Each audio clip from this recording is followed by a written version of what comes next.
Good evening, ladies and gentlemen. This is Tommy Duncan, otherwise known as TD3.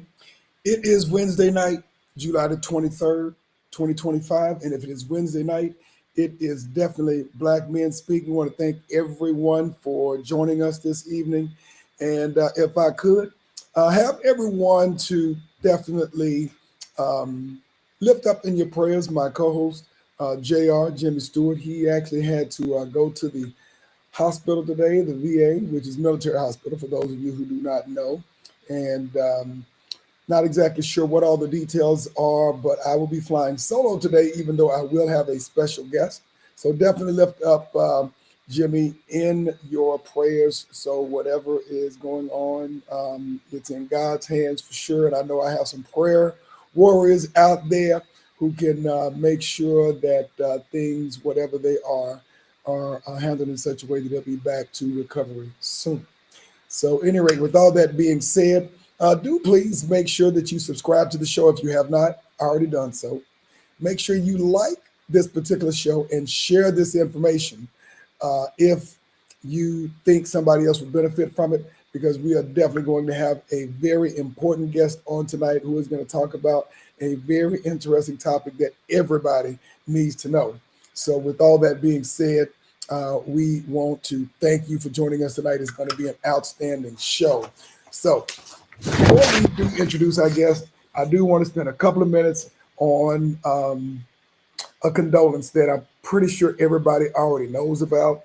But for those of you who may not have known or may not have been checking out the news on social media, Malcolm Jamal Warner, yes, the Malcolm Jamal Warner who played a central role as Theo Huxtable in the Cosby Show, that was probably the number one show in the world at that time, has become an ancestor.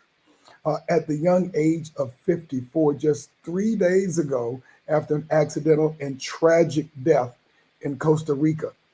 Warner drowned Sunday afternoon on a beach on Costa Rica's Caribbean coast, swimming in Playa Cocles in the Limon province, when a current pulled him deep into the ocean. He was rescued by people on the beach, however, unfortunately was found without vital signs. Theo's character was the only son among four daughters in the Cosby household, featuring parents Bill Cosby's Heathcliff Huxtable and Felicia Rashad's Claire Huxtable on the NBC sitcom. Warner became one of the prime representations of American teenage life and boyhood on the most popular show during that era from 1984 to 1992. Warner worked for 40 years as an actor and director, starring in Malcolm and Eddie, in addition to the medical drama The Resident. Warner played Theo for 8 seasons, appearing in each of the 197 episodes of The Cosby Show, and actually earning an Emmy Award for Best Supporting Actor in a Comedy in 1986. Warner's first major post-Cosby Show role came in that Malcolm and Eddie, co-starring with comedian Eddie Griffin in the popular series on the now defunct UPN network from 1996 to 2000. Warner's film roles included the 2008 sitcom Fool's Gold with Matthew McConaughey and Kate Hudson, a poet and musician. Warner was a Grammy winner for Best Traditional R&B Performance and was nominated for Best Spoken Word Poetry Album for Hiding in Plain View. Warner, named after Malcolm X, and jazz pianist Ahmed Jamal, was born in 1970 in Jersey City, New Jersey. His mother, Pamela Warner, served as his manager when he first began pursuing acting at the young age of 9. In the early 1980s, he made guest appearances on TV shows Matt Houston, his first credit, and Fame. Warner was 13 when he landed the role of Theo Huxtable in an audition. Warner was married and had a young daughter. Folks, we have lost um, an icon of icons that goes back a very long way. Of course, we would like to offer our condolences to the Warner family, to the NBC family, to his co-casting stars, and everybody who knew him, appreciated him, and loved him because he was one among that crew of many greats during that period. So, with that being said, we're very, very, very sad to hear this news, and we would ask that you continue to lift up your prayers for his family and his child, especially. So, let's go ahead and take a quick 30 seconds as a moment of silence.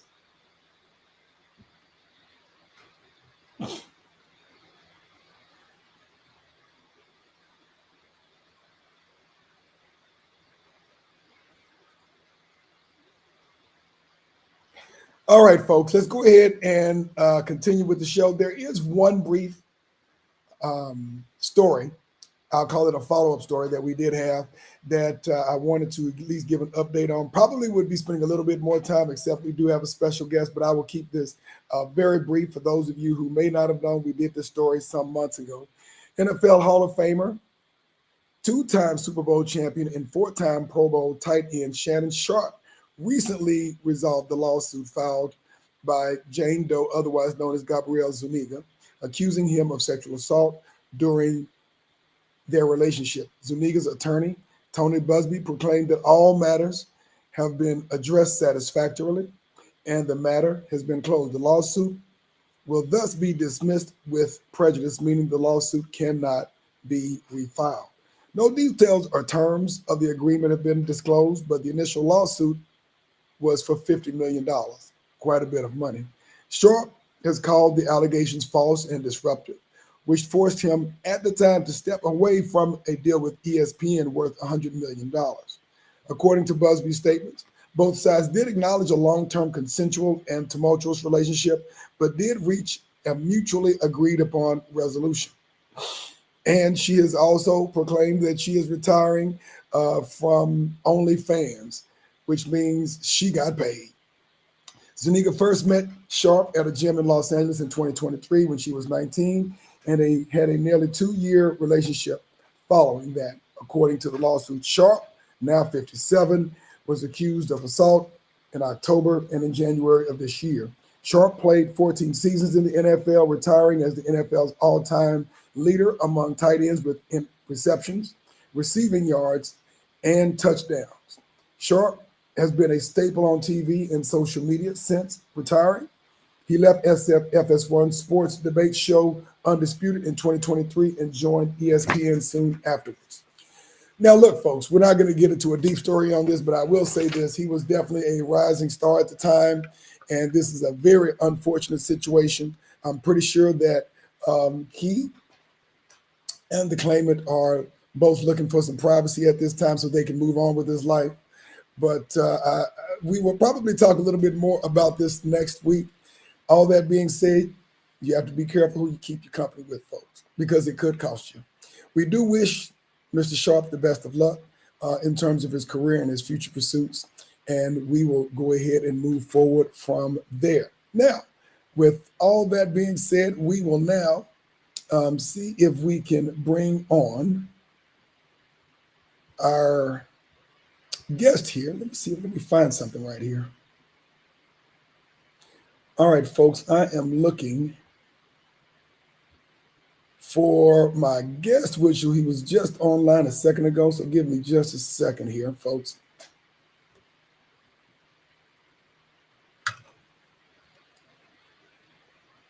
Now, I do apologize for the technical difficulty here.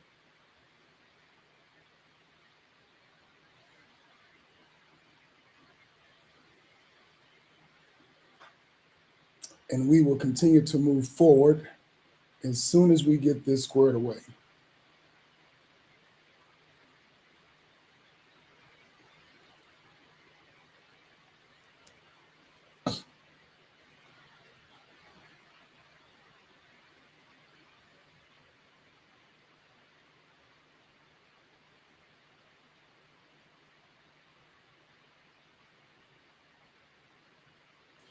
All right, we are trying to reach out to our special guest right now, who we had on just a second ago, and we should give me just a second here.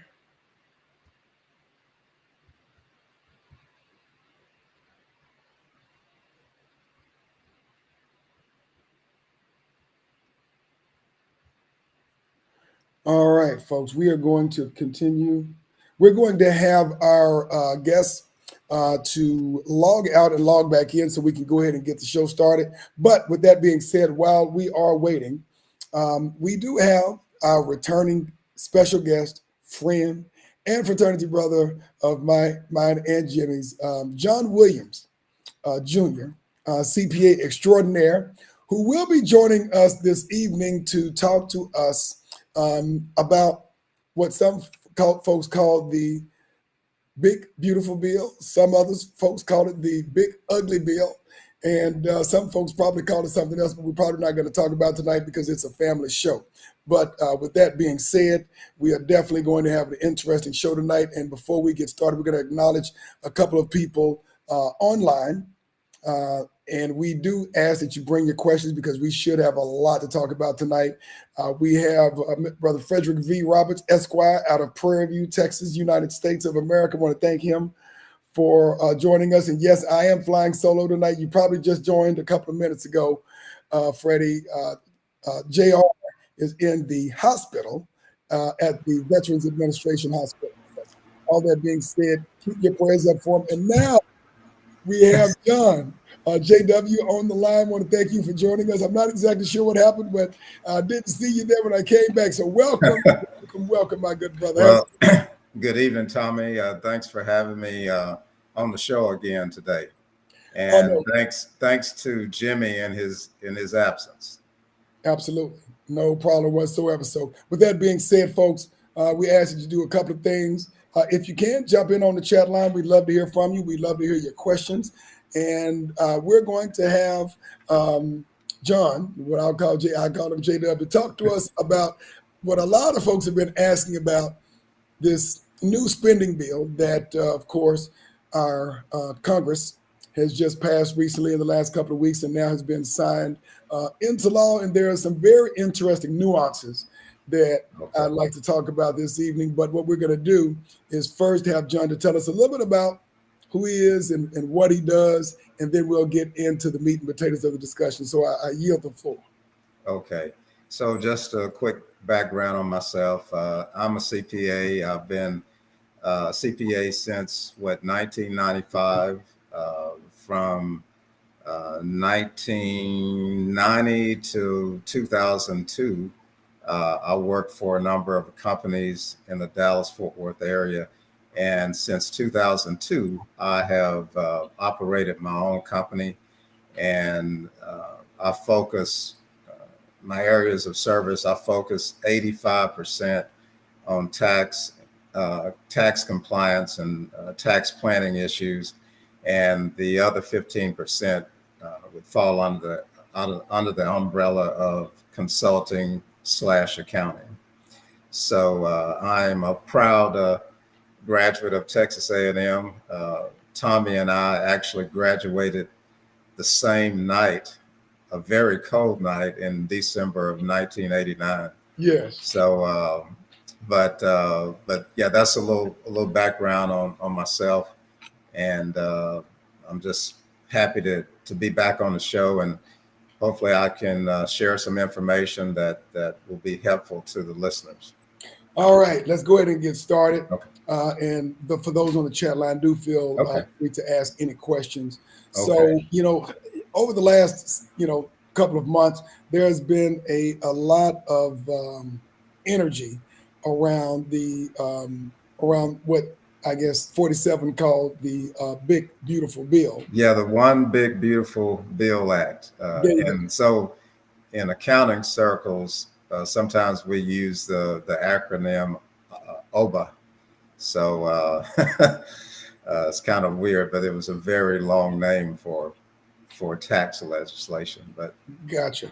And what we want to talk about tonight, John, is how this impacts the average American taxpayer. There was a lot of political rancor about it in terms of course, one of the big things is extending the tax cuts from the first administration.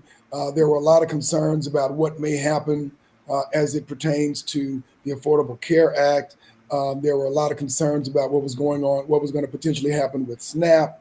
There were a lot of things that were in the news for the last several months. And so I want to kind of talk to these a little bit at the time, and Okay. I'm hoping that we'll get some questions Okay. our audience as well. I do want to acknowledge cousin Audrey K, who is on the chat line as well. So do feel free to ask any questions. I'm going to let you kind of start from a general framework, and then we will kind of get to specific questions. Okay. Okay. So, as you mentioned, the bill was passed on or was signed into law July the 4th of this year. It was 870 pages. So, a very detailed piece of legislation. So, as we uh, communicated earlier in the week, I just thought I would come on and give you some highlights to the bill, and in particular, how I feel it will impact um, just the average everyday American.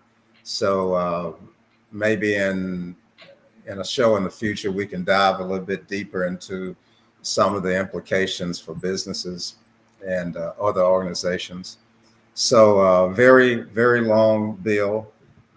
As you mentioned, Tommy, essentially what the bill, for the most part, what it did was to make permanent the changes that the Tax Cuts and Jobs Act brought into place in 2017. The TCJA was passed in 2017, and the tax implications really have been in place since then.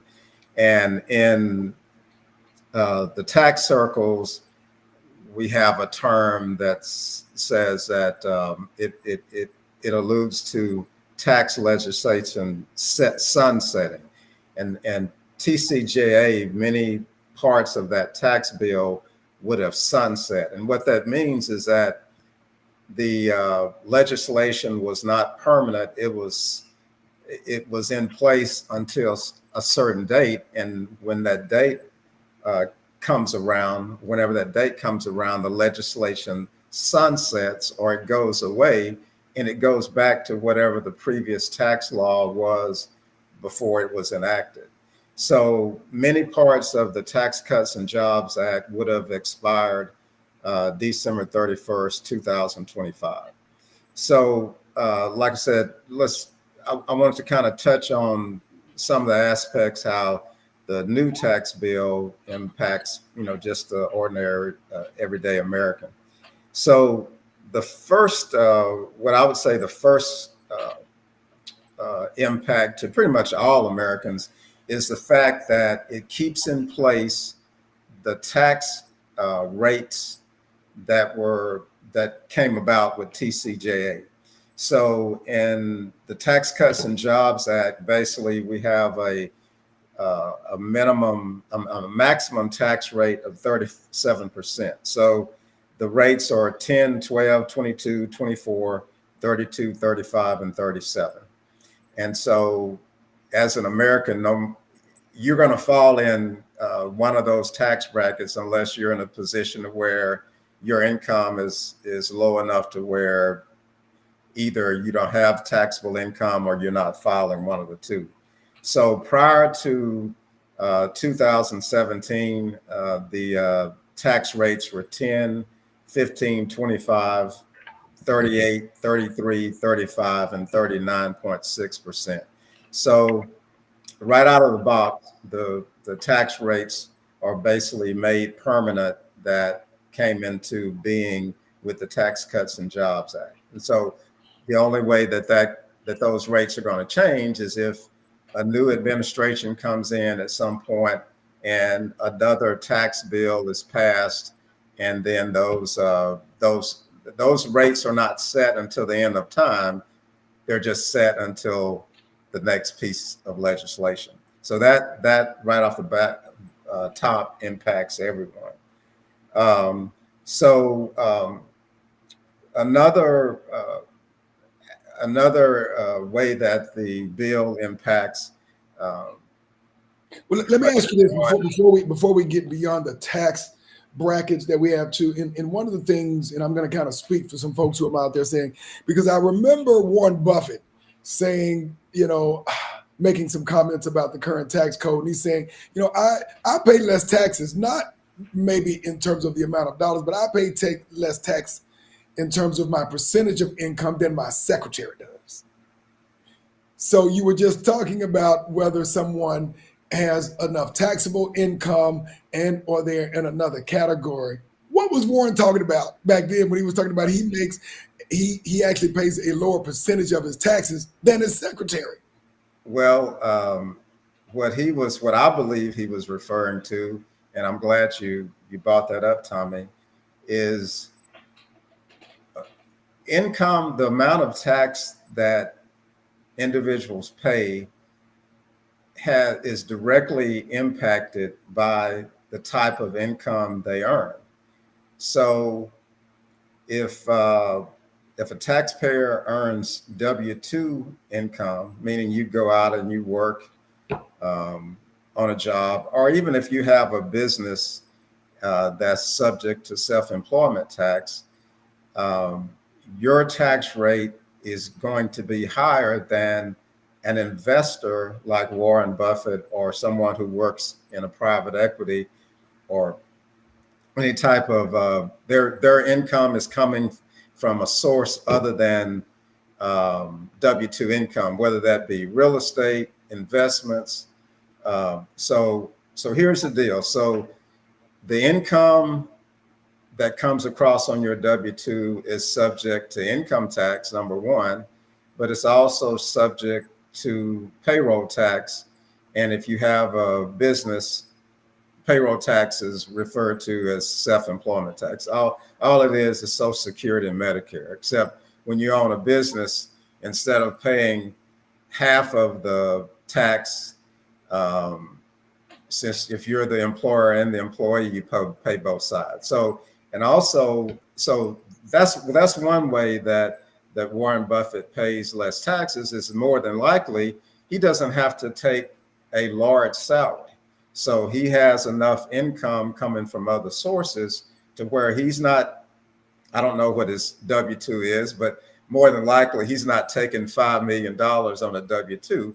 His Right. compensation is in, stock or Dividends. it's as low, his compensation is probably as low as possible in terms of W-2, but he gets paid in other ways. And but as the middle class Americans, they really get hit because, especially like once you move up into the 24 and the 32% tax bracket, most of their income is coming in on a W-2. So if you're in a let's say if you're in a 32% tax bracket and you're paying 32% on an income tax basis from the federal standpoint, you may be paying 3, 4, 5% to the state, depending on what state you live in, unless you live in the great state of Texas, where we don't have an income tax, but we have astronomical property taxes. So yeah. I guess you can make an argument, for both sides. But and then so you throw in the Social Security and Medicare. So if you're living, if once you get to the 24, 32% tax bracket on the federal income tax side, you're pushing 40% or high 30s once you factor in the self-employment tax. So that's what Warren Buffett was referring to, is that because his income is not necessarily coming through as earned income, he's paying a much lower rate. And also remember, and I don't want to get too deep in the weeds, but also remember that if long-term capital gains and qualified dividends are taxed at a cap of 15% until you go over a certain income level. So a lot of his income and a lot of investors' income, if they're doing tax planning to where, let's say if they're holding NVIDIA or Apple or whatever, and they hold on to that stock for more than a year and they sell it, that capital gain is subject to 15%. Whereas let's say if it was $250,000 long-term capital gain compared to a $250,000 entry on their W-2, is taxed at a much lower rate. Correct. So that's what he was, I believe, what he was referring to. Gotcha. And I do have a comment that I think you just personified from Uncle Asar. I want to thank him for joining us tonight. He said it's a gift. It's a grift. No, not a gift. It's a grift. Some might call it a gift. He said the working man pays more tax on money he earns through actual work, whereas the rich pay lesser tax on money made from not working, like capital gains. Absolutely. You're 100% right. Because the tax laws decades and centuries ago were the foundation were for wealthy people, the tax code. So what we have to do, I'll try to stay in the middle. So what we have to do, our listeners, we need to try to move or derive more of our income from the categories where we're not as heavily taxed. I know that's easier said than done, but what does that look like, and how does that work? Well, so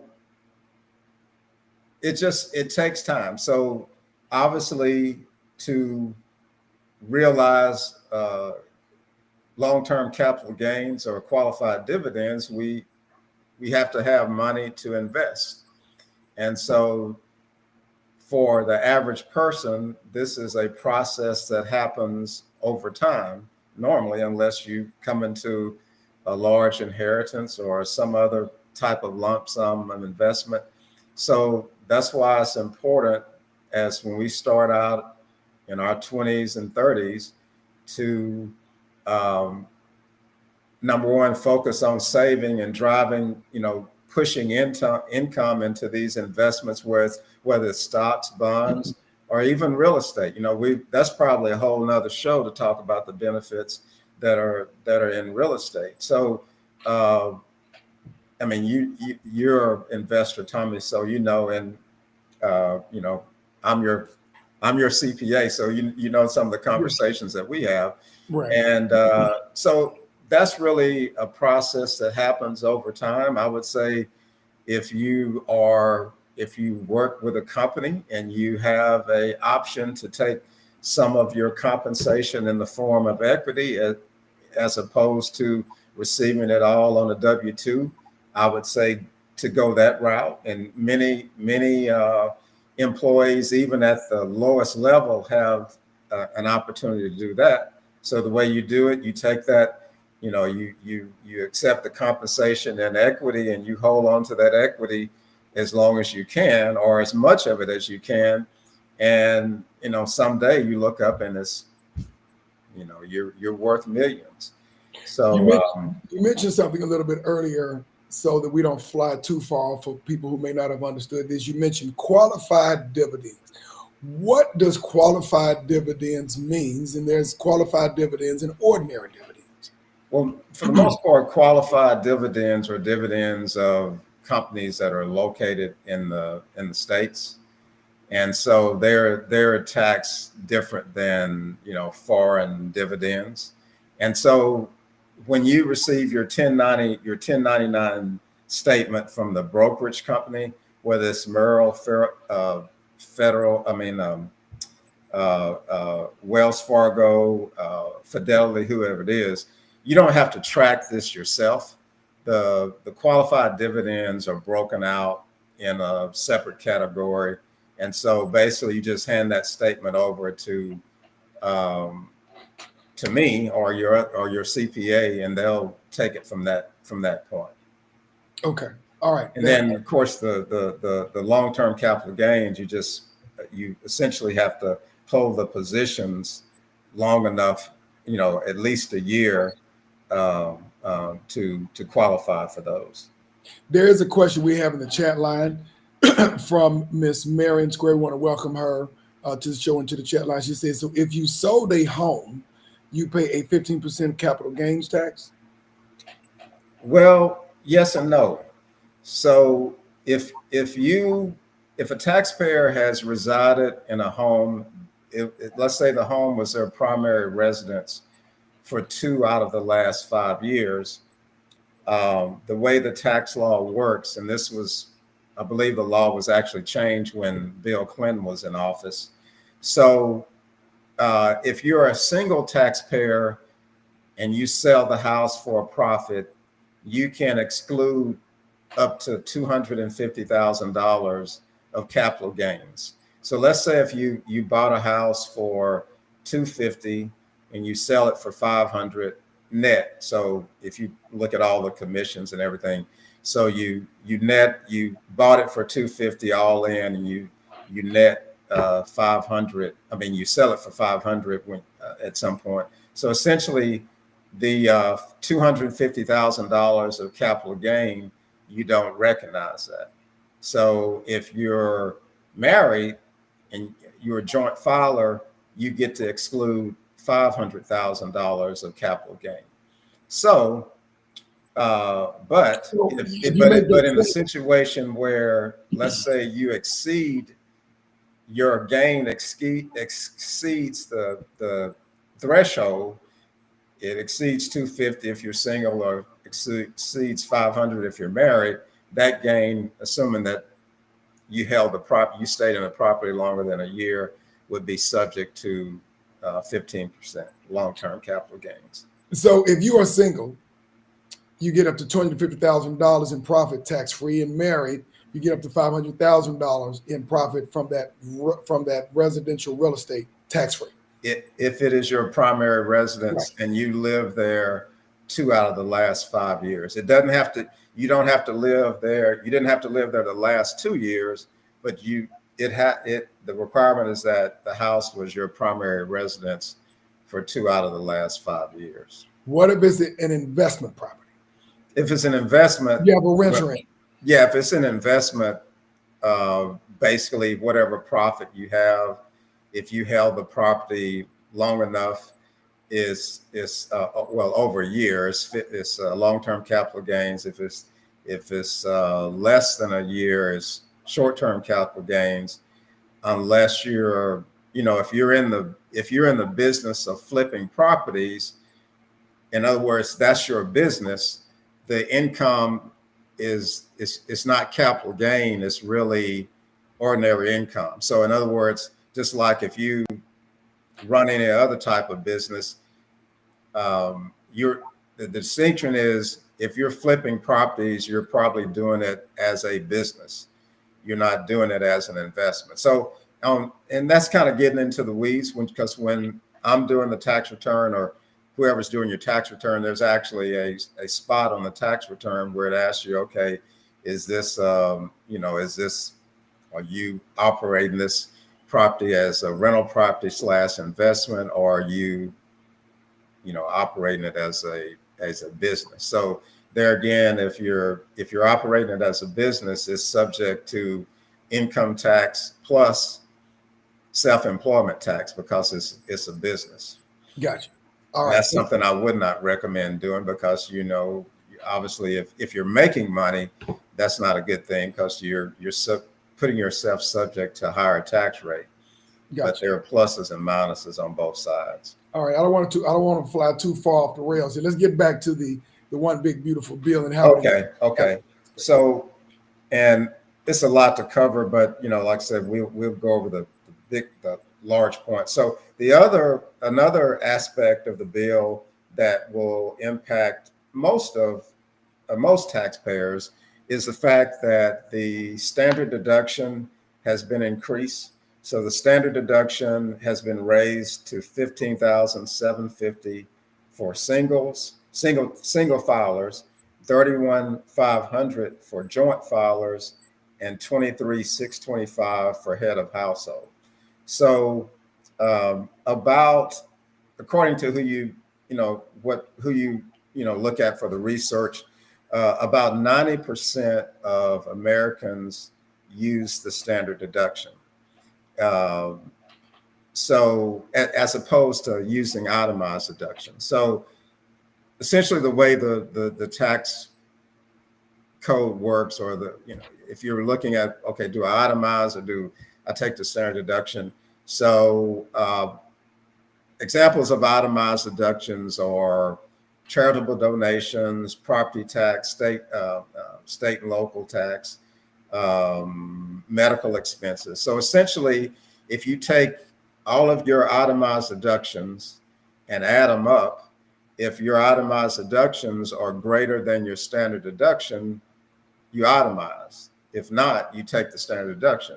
So prior to the Tax Cuts and Jobs Act, I would have to go back and look and see what the percentage was, but I would say that there was probably a significantly lower percentage of a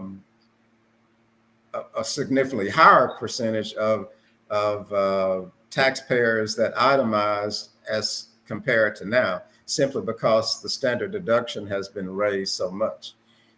So, in a sense, that's a good thing, depending on which side of the fence you're on. So if you're already itemized, it doesn't really impact you.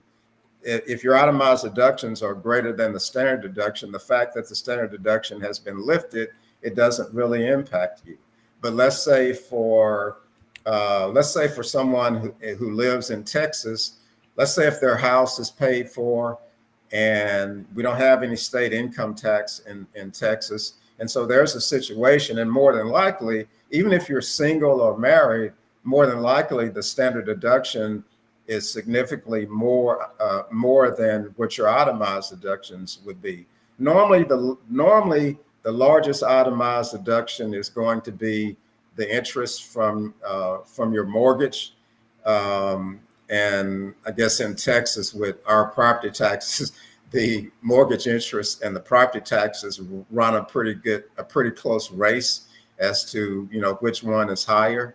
So yeah, so that's significant for taxpayers who use the standard deduction. That's a plus to them. And like I said, up until currently about 90% of Americans use a standard deduction as opposed to itemizing. So let's cover a couple of other things. Okay. So the child tax credit was increased from $2,000 to $2,200. So for taxpayers who have dependents that are under 17 and qualify for the tax credit, that's a little bit of a bump. And so not much, but it's a little bit. You can't do a whole lot with $200, but we're not talking parents. But we're not talking about the boomerang kids who get out of college, they're 23, 24, 25, and start back living at home. They don't count, or do they? Yeah, no, they don't count. So the dependent has to be under 17 years old. So now you can still claim your child as a dependent, if they're a full-time student, all the way up to age 24.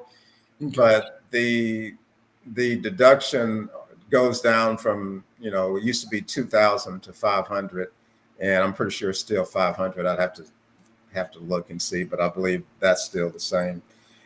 One thing that I should have mentioned while I was discussing standard deduction, the standard deduction and itemized deduction. So this is to me, at least for me, this is most impactful for me and to a lot of other taxpayers who I consider have a relatively high amount of property taxes, or for taxpayers who don't necessarily have high property taxes, but live in a state that has state income tax. So one of the dings that taxpayers took in 2017 was with the passage of the Tax Cuts and Jobs Act, is it put a $10,000 ceiling, annual ceiling on the amount of state and local taxes that you could deduct as an itemized deduction. So you'll hear the acronym SALT tax, yes. And that's what it means: state and local taxes. So that means the property tax for us in Texas, the sales tax, even if you don't add up all your sales tax and give it to your CPA at the end of the year, the way the Schedule A is set up is it looks at your adjusted gross income and it pulls a figure off the IRS table for sales tax. So whether or not you realize that if you itemize and you live in Texas or in a state that doesn't have income tax, you're itemizing sometimes a negligible amount, but some amount for sales and use tax. So getting back to my point, so the ceiling was raised with the big beautiful bill from 10,000 to 40,000. So that's huge. So that means that if you lived in Illinois or New York, and let's say if your property tax plus your state income tax was 20,000 prior to this bill passing, that means that there was $10,000 of tax deductions that essentially you were losing. Right. And so that number doesn't roll forward to the future. It only applies to the current tax year. So that means that basically it was a lost deduction. So let's say if you're in the 24% tax bracket and $10,000 of deductions were lost, that's $2,400 to the bottom line. So you either had to pay more in $2,400 more in tax, or you received $2,400 less in a refund. So I think this is for most Americans, other than the tax rates staying in position. I think the fact that if you live in a state that this applies to, is very.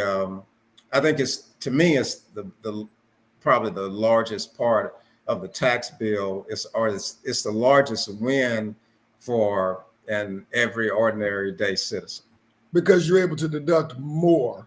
Yeah, you're able to deduct more. Instead of deducting a maximum of 10,000 a year, you can deduct a maximum of 40,000. Now, this unfortunately is not permanent. So it's from 2025 to 2029, and also for taxpayers that their marginal adjusted gross income, once it goes above 500,000, the deduction starts going back down to 10,000. So I guess once you hit 500,000, start worrying. But I mean, if you're not, the majority of people are not in that 500,000. Yeah. So, but once again, for husband and wife in California, New York, and some states where they pay more, you could hit that number. But I would say most Americans, this is, definitely in my opinion, would be a win. So some other things that you probably heard in the news. There's no tips. No income tax. No tax on tips. So this is not to infinity. This is not to infinity. So the tax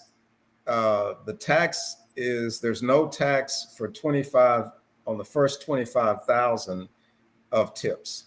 So once you go above that, you have to pay income tax again. So, but just to clarify, the tips will still be reported on your W-2, and the IRS is still trying to figure out how this is going to work on the W-2s and on the 1040. But so you'll still have to report whatever your tips are, but there'll be a line on the 1040 to where that number is adjusted out if it's under 25,000, and then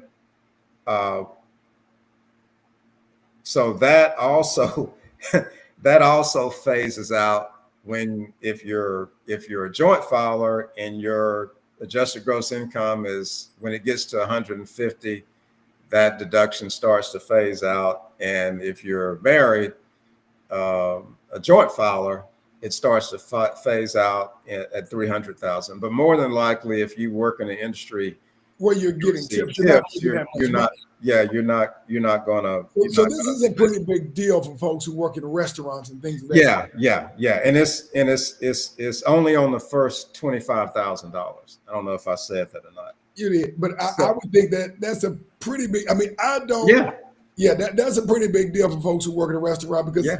if I recall, some of them don't make very They much. don't. Most of their money is probably tip income, Right. and so you have to realize that this probably impacts a lot of students as well. Because they're working part time, or they may have a second job that's not a job where they get paid tip income. So this could be a situation where most of the income from, if you're a server or in that area, most of your income is tax free, at least up to $25,000.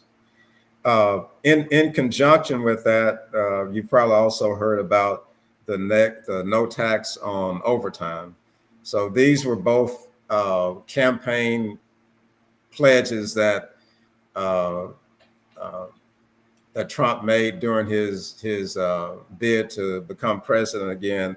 Obviously, they have caps on them. It's not a I believe he said 100% for both. So, but there's a 1,250. You can exclude 12,500 of overtime pay if you're a single filer, and up to 25,000 if you're a joint filer of overtime pay. And there again, the deduction starts to phase out if you're a single filer and you hit 150,000, or if you're a joint filer and it starts and you hit 300,000.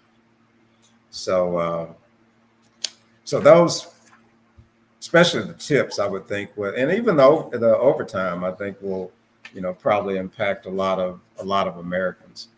There's another question on the chat line, and I don't know if this is applicable. It says, "What about college athletes now that they can make money on NIL?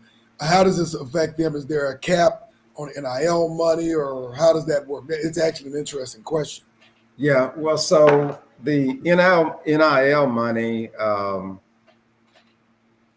most of that, I believe, is taxed on a 1099. Depending on the type of income, is taxed on a 1099. I've seen, I think there's two different buckets where there's some income where basically, or some receipts that athletes receive are basically just almost to reimburse them for, for travel costs, and they're de minimis is what I'm saying. But if you're receiving NIL money where someone is paying you on your name likeness, whoever is issuing or in charge of administrating those payments, they will issue a 1099 to that athlete at the end of the year. And so the 1099 is basically self-employment income.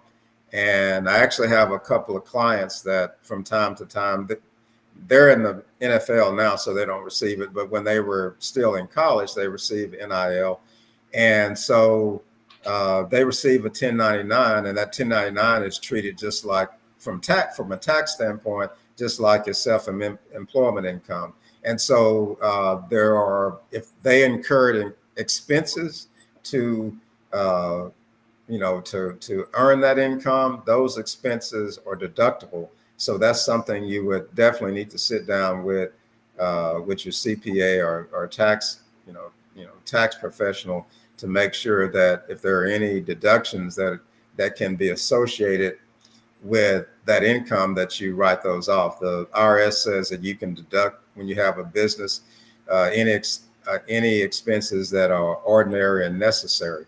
So that is a little bit subjective, but that's what I would say for someone who has NIL money, is that if there are any deductible expenses that are associated with the NIL, that the taxpayer write those off. Gotcha. And I know this may not particularly be a tax issue, but there was a lot of heat on don't touch Medicare. I'm sorry, don't touch Medicaid. Don't touch Medicaid. And it looked like it may have touched some Medicaid. Is Oh that yeah, yeah. you might be able to speak to?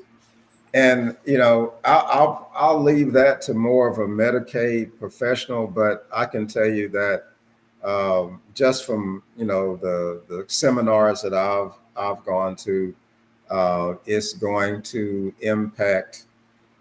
definitely impact some people, and not a lot of people that live in rural areas.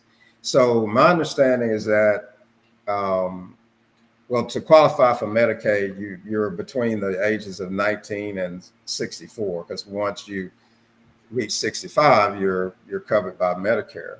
So my understanding is that you have to work, I want to say 80 hours a month, or you have to either be in school or do volunteer work, or involved in some type of advanced training programs. So the interpretation of this law is still a moving target. So I don't want to say a lot about it, but from what I've heard, I mean, that's one of the bad things about it. The CHIPS program is being cut, and SNAP is being reduced. So the SNAP program, the states, the more responsibility is being passed on to the states. They have to pay for more of to pay for SNAP, as opposed to the amount of money that the federal government would pay. So it depends on which side of the fence you're on. I mean, I guess if you're a staunch conservative, it's kind of like, well, it's more of the, pull yourself up by your bootstraps. Bootstraps. But if you're on the other side, you're saying, you're punching the people in the stomach that probably need the help the most. So, but yeah, maybe on the next show, I'll have a little bit more in-depth information that I can share with you in terms of how taxpayers are going to be impacted by the Medicaid reforms. One of the things that has been part of the conversation is that some of these things, and not specifically the tax code per se, but in general, some of this stuff is going to be backloaded until after the midterm elections. So can you clarify for some of the things that we're discussing, are they immediate, how immediate, and to what degree will things be put into place after the midterm elections? Well, most of it is immediate. I mean, it's most of it is retroactive for 2025. And this is kind of probably getting to the next show, but I'll give an example of, say, like the bonus. This is more of a business implication, but so the One Big Beautiful Bill Act brought back 100% of bonus depreciation, meaning that in some instances, if you buy an asset for business, instead of being expensed over, whether it's 5, 7, 15 years, whatever it is, it can be expensed in the same year. So for that particular part of the code, they made it retroactive back to January the 19th. And I have to look and see what happened on January. Maybe that's when the first piece of legislation was drawn up, or probably when it's probably for the inauguration. But anyway, so that's an example where, most of the legislation that we're talking about is going to be retroactive for the beginning of the year. Two, you were asking about dates, Tommy, so which made me think about one part of the new bill One expiration date that we probably should mention is for taxpayers who are taking the EV credits. Electronic vehicle. Yeah, those credits expire September 30th of 2025 This year. and of this year. And then the residential credits, clean energy, energy efficient credits, most of them will expire 12/31 of this year. What type of improvements would that be applicable to when you talk about? Well, I mean, yeah. So if you have energy efficient appliances, solar panels, Mhm. which I've probably had 2 or 3 of my clients put those on. Just as a side note, you get a 30% credit for those. And I'm a big, I guess, tree hugger guy. I want to save energy, but from a tax standpoint, you don't get. I mean, Thousands. why would you spend $50,000 to get $15,000 back? To me, it just unless your energy bill is out through the roof. So I think that's a situation where the IRS kind of baits taxpayers in. You see the big credit that you'll receive the first year that you pay for the panels, but you still have to pay net your credit. You still got to pay the other 70% has to come from somewhere. Your pocket. Anyway, that's a whole nother conversation. That's all right. There are a couple of questions that I want to see if we can answer quickly before we run out of time. One, how or can you write off estate property? I didn't hear that one, Tom. How or can you write off estate property? This is coming from Miss Mary. Well, so estate property, and that's kind of a whole different ball of wax. So right. if you, I'll say this real quick. So if you inherited property right through an estate, correct. So the estate taxes, the exclusion has been bumped up to 15 million, I believe now. So let's say if you inherit property, the law says that if you inherit an asset,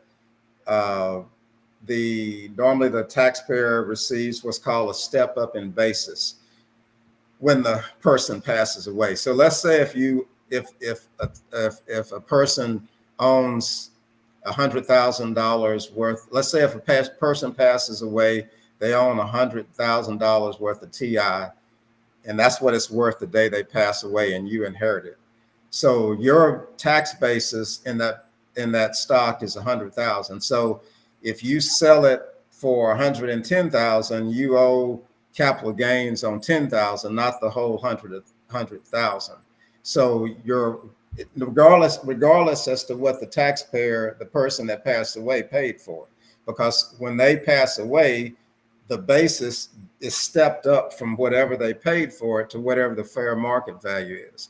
So that is very important. That's very important. So let's say if somebody, your parent or grandparent, bought NVIDIA stock for $50 a share, and we're talking about one share, even though you probably got more than one share, and then they pass and you inherit it, and it's now, I don't know what is NVIDIA, let's say NVIDIA is 150. So you actually take possession of that, and your cost basis is 150, not 50, correct? Yes, your cost basis is 150, and hopefully this answers the question. So there is no tax implication when you inherit the asset or the property, whatever it is. To, what is it, 15? Well, there's no tax consequence when it passes to you. Okay. The tax consequences arise when you sell the asset. Gotcha.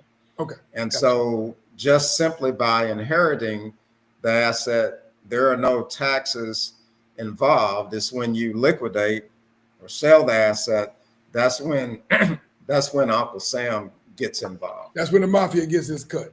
Yeah. Good deal. One other quick thing, Tommy, that I forgot to mention just real quick is that, and I know there was a lot that we said we were going to cover, Also, under the new law, taxpayers can deduct up to $10,000 of interest for car payments, uh, uh, starting in 2025. It goes away in 2028, so it kind of sunsets. But there's two things. Well, one thing, the car has to have been the final assembly has to have been in America. So, if you buy a Honda or whatever and it came from Japan, Toyota, that doesn't count. But if, I'm assuming if Honda has a plant in Tennessee or wherever and it's assembled here, but it has to be American made. Gotcha. So, all right. Well, we are out of time. It is 9 o'clock Central Time. We want to thank you for joining us, and you will be back because we're actually, folks, going to do multiple segments because there's a lot to unpack as it pertains to the new spending bill. And we appreciate the time that you shared. We'll be getting you back on, pretty soon so we can go to a part 2 of unpacking the spending bill. Yeah, maybe we'll cover the business aspects a little bit more the next time. Absolutely. So we want to thank everyone for joining us. Make sure that if you haven't already, you like this show and share this with somebody who can use it. And we will be coming back very soon so we can talk a little bit more. John, we want to thank you again for sharing your insight with us. And for those, again, if you need accounting and tax services, whether you're an individual or you are a company, you can reach John at jw@bellwilliamsgroupllc.com. Again, that is jw@bellwilliamsgroupllc.com. We want to thank you again for joining us, John, and we will. Thanks for having me, Tom. All right. And we want to say, of course, good night to everyone. Thank you for joining us, and be back next Wednesday because if it is Wednesday night, it is Black Men Speak. Good night.